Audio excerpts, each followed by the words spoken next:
यह कहानी एक ऐसे बादशाह की है जो अपनी ताकत के नशे में अंधा हो चुका था, जिसके दरबार में सिर्फ जुल्म के फैसले सुनाए जाते थे, जहां रहम की कोई जगह न थी। लेकिन एक दिन सब बदल गया। एक शहजादी जिसने अपने पिता के खिलाफ सबसे बड़ी जंग छेड़ दी। एक ऐसी जंग जिसमें न तलवारें थीं, न फौजें, बल्कि सिर्फ सच्चाई की ताकत थी। क्या बादशाह अपनी ताकत के घमंड में सब कुछ खो देगा, या फिर उसकी अपनी बेटी उसे जुल्म के अंधेरे से निकालकर रोशनी की ओर ले आएगी? देखिए, रहमत का साया, एक ऐसी कहानी जो आपके दिलों को झकझोर कर रख देगी। यह कहानी एक ऐसे राजा की है जो अपनी क्रूरता और अत्याचार के लिए मशहूर था। उसका हर आदेश मौत और विनाश का संदेश होता था। लोग उसके नाम से ही कांप जाते थे, लेकिन किस्मत को कुछ और ही मंजूर था। उसी निर्दयी राजा के महल में एक ऐसी हस्ती भी थी जो लोगों के दिलों में आशा की रोशनी जगा रही थी।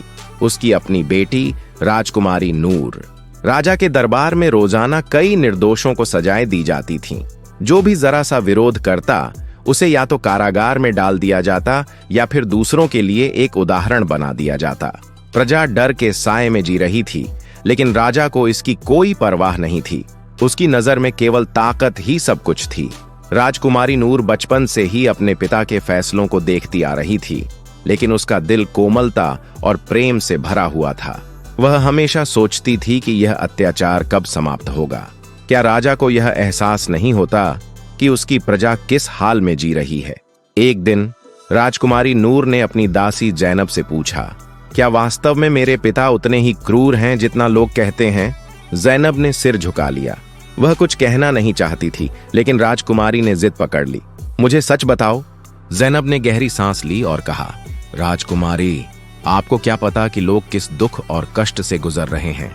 महल के अंदर से आपको यह सब दिखाई नहीं देता, लेकिन बाहर भुखमरी, भय और मौत का साम्राज्य है।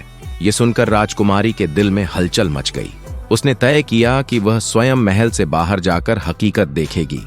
उस रात राजकुमारी नूर ने अपनी दासी जैनब के साथ एक साधारण नागरिक का वेश धारण किया और महल से बाहर निकल गई। वह शहर की गलियों में घूम रही थी कि अचानक एक बूढ़ा व्यक्ति फूट फूट कर रो पड़ा। हमारे बच्चे भूख से मर रहे हैं, लेकिन राजा को कोई परवाह नहीं। नूर आश्चर्यचकित रह गई। उसने देखा कि लोग भूख से तड़प रहे हैं, बच्चे सड़कों पर बेबस पड़े हैं और हर ओर वीरानी छाई हुई है। वह दंग रह गई। यह वह राज्य नहीं था जिसे वह शक्तिशाली समझती थी। यह तो एक बिखरता हुआ साम्राज्य था। जब राजकुमारी नूर ने अपनी आंखों से जनता की दयनीय स्थिति देखी तो उसका दिल कांप उठा। वह सोच भी नहीं सकती थी कि उसके पिता के शासन में लोग इस हद तक बदहाल थे। हर तरफ भूख, बीमारी और भय का माहौल था। वह और जैनब आगे बढ़ती रहीं। अचानक उन्होंने देखा कि एक स्थान पर लोगों की भीड़ जमा थी। एक युवा लड़की अपने बूढ़े पिता को बचाने के लिए गिड़गिड़ा रही थी, जिसे राजा के सैनिकों ने झूठे आरोपों में पकड़ लिया था। कृपा करो, मेरे पिता निर्दोष हैं, लड़की दयनीय स्वर में विनती कर रही थी। सैनिक हंसते हुए बोले, राजा के आदेश के बिना कोई नहीं बच सकता। यह सुनकर राजकुमारी का दिल दहल गया। वह कुछ कहने ही वाली थी कि जैनब ने उसका हाथ पकड़ लिया। राजकुमारी, अभी कुछ मत बोलिए। अगर पहचान ली गई तो बहुत बड़ा खतरा हो सकता है। महल लौटकर नूर बेचैन हो गई। उसने ठान लिया कि अब वह चुप नहीं बैठेगी, लेकिन सवाल यह था कि वह कर क्या सकती थी। अगली रात उसने जैनब और महल के कुछ वफादार सेवकों को बुलाया। हमें कुछ करना होगा। हम सीधे राजा का सामना तो नहीं कर सकते, लेकिन हम गुप्त रूप से कैदियों और पीड़ितों की मदद कर सकते हैं। जैनब हैरान रह गई। लेकिन राजकुमारी, अगर राजा को पता चल गया तो वह आपको भी कैद कर सकता है। नूर ने दृढ़ स्वर में कहा, अगर मैं अन्याय के खिलाफ कुछ नहीं कर सकी तो राजकुमारी कहलाने का क्या फायदा। अगले दिन से नूर ने गुप्त रूप से अपनी रियासत के पीड़ितों की सहायता शुरू कर दी। वह रात के अंधेरे में गरीबों के घरों में खाना और धन भेजने लगी, कैदियों की स्थिति का पता लगाती और अगर कोई निर्दोष होता तो उसे बचाने की कोशिश करती। अपने पिता के दरबार के फैसले सुनने लगी ताकि जान सके कि कहां अन्याय हो रहा है। धीरे धीरे लोगों को लगने लगा कि जैसे कोई फरिश्ता उनकी मदद कर रहा है। कोई नहीं जानता था कि यह सब राजा की अपनी बेटी कर रही थी। एक दिन राजा के मंत्री ने आश्चर्य से राजा को बताया, यह बहुत अजीब बात है। जिन लोगों को कैद में डालने का आदेश दिया जाता है वे कुछ ही दिनों में गायब हो जाते हैं। कहीं कोई साजिश तो नहीं हो रही? राजा का चेहरा क्रोध से लाल हो गया। जो भी यह कर रहा है, मैं उसे जिंदा नहीं छोड़ूंगा। उधर राजकुमारी को एहसास हो गया था कि अगर उसने और सावधानी नहीं बरती तो उसका राज फौश हो सकता है। लेकिन क्या वह अपनी कोशिशें रोक देगी या फिर वह अन्याय के खिलाफ डटी रहेगी? राजा का क्रोध बढ़ता जा रहा था। हर दिन उसे यह खबर मिलती कि कोई कैदी फरार हो गया, किसी गरीब को मदद मिल गई या किसी क्रूर आदेश का पालन नहीं हुआ। मंत्री ने सलाह दी, महाराज, यह कोई साधारण अपराधी नहीं है। यह महल के अंदर से कोई है जो आपके खिलाफ साजिश कर रहा है। राजा ने तुरंत आदेश दिया, महल के सभी दरवाजे बंद कर दिए जाए, हर नौकर और सैनिक पर नजर रखी जाए। मैं खुद इस गद्दार को सजा दूंगा। इधर राजकुमारी नूर को भी यह खबर मिल गई कि राजा ने जासूस भेज दिए हैं। ज़ैनब घबरा कर बोली, राजकुमारी, अगर राजा को पता चल गया कि आप ही वह रहस्यमयी मददगार हैं, तो वह आपको भी नहीं बख्शेगा।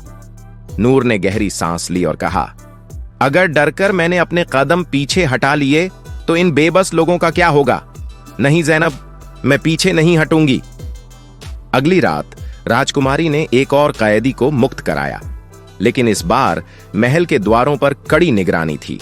जैसे ही कैदी बाहर निकला, एक जासूस ने यह सब देख लिया और तुरंत राजा को सूचना दी, महाराज, मैंने उस गद्दार को देख लिया है, वह कैदियों को छुड़ा रहा था। राजा का चेहरा गुस्से से लाल हो गया। उसे पकड़ो, मैं खुद देखना चाहता हूं कि मेरे खिलाफ यह साजिश कौन कर रहा है। महल में हलचल मच गई। राजा स्वयं अपने सैनिकों के साथ उस गद्दार को पकड़ने निकल पड़ा। नूर को भी खबर मिल गई कि राजा बहुत करीब पहुंच चुका है। वह जानती थी कि अगर वह पकड़ी गई तो सब कुछ खत्म हो जाएगा। ज़ैनब ने घबराकर पूछा, अब क्या करें? नूर ने कुछ पल सोचा और फिर दृढ़ता से कहा, हमें राजा को सच्चाई दिखानी होगी, लेकिन एक खास तरीके से। अचानक महल में एक घोषणा हुई, महाराज कल नगर का दौरा करेंगे ताकि देख सकें कि जनता की स्थिति कैसी है।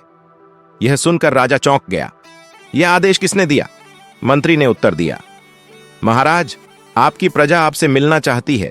यदि आपने इनकार किया तो लोग कहेंगे कि राजा अपने ही लोगों से डरता है। राजा को मजबूरी में यह दौरा करना पड़ा, लेकिन उसे अंदाजा भी नहीं था कि यह यात्रा उसके जीवन की सबसे कठिन परीक्षा बनने वाली है। अगली सुबह राजा अपने शाही दस्ते के साथ नगर की ओर चला। वह हमेशा महल के अंदर ही रहा था और उसे पूरा विश्वास था कि उसकी सल्तनत वैभवशाली और शक्तिशाली है। लेकिन जैसे ही वह शहर की गलियों में दाखिल हुआ, उसे एक अलग ही दुनिया नजर आई। राजा ने देखा कि लोग भूख से मर रहे थे, बच्चे नंगे पैर सड़कों पर भटक रहे थे और बीमार बिना इलाज के तड़प रहे थे। एक बूढ़ी औरत राजा को देखकर चीख पड़ी, यह सब तेरे अत्याचार का नतीजा है। हम भूखे मर रहे हैं और तू महल में जश्न मनाता है। राजा स्तब्ध रह गया। उसके सैनिक आगे बढ़े ताकि उस स्त्री को गिरफ्तार कर लें, लेकिन तभी राजकुमारी नूर आगे आई और उन्हें रोक दिया। यह औरत सच कह रही है, नूर ने दृढ़ आवाज में कहा। पिताजी, क्या यह वही साम्राज्य है जिसे आप शक्तिशाली समझते थे? राजा ने गुस्से से राजकुमारी की ओर देखा। तुम यह क्या कह रही हो? नूर ने साहस के साथ जवाब दिया, मैं वही कह रही हूं जो आपको सुनना चाहिए। महल में बैठकर आपको लगता है कि सब कुछ सही है, लेकिन सच्चाई यह है कि आपकी प्रजा भूख, बीमारी और अन्याय का शिकार है। आपने सोचा कि सब आपसे डरते हैं, लेकिन हकीकत यह है कि लोग आपसे नफरत करते हैं। राजा का चेहरा क्रोध और आश्चर्य से लाल हो गया। क्या तुम भी मेरे विरोध में खड़ी हो गई हो? तुम्हें किसने सिखाया कि राजा के सामने इस तरह बोला जाता है? नूर ने आत्मविश्वास से उत्तर दिया, मुझे किसी ने नहीं सिखाया। मैंने अपनी आंखों से सब कुछ देखा है और जो देखा है वह असहनीय है।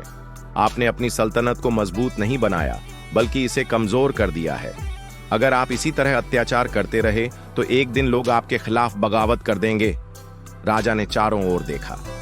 लोग उसे नफरत भरी नजरों से घूर रहे थे। कुछ सैनिक भी असहज खड़े थे। मंत्री ने धीरे से राजा के कान में कहा, महाराज, यदि आपने अभी कुछ नहीं किया तो जनता आपके खिलाफ हो जाएगी। राजा गहरी सोच में पड़ गया। क्या वह अपनी नीति बदलेगा या अपनी ही बेटी को अपना शत्रु मान लेगा?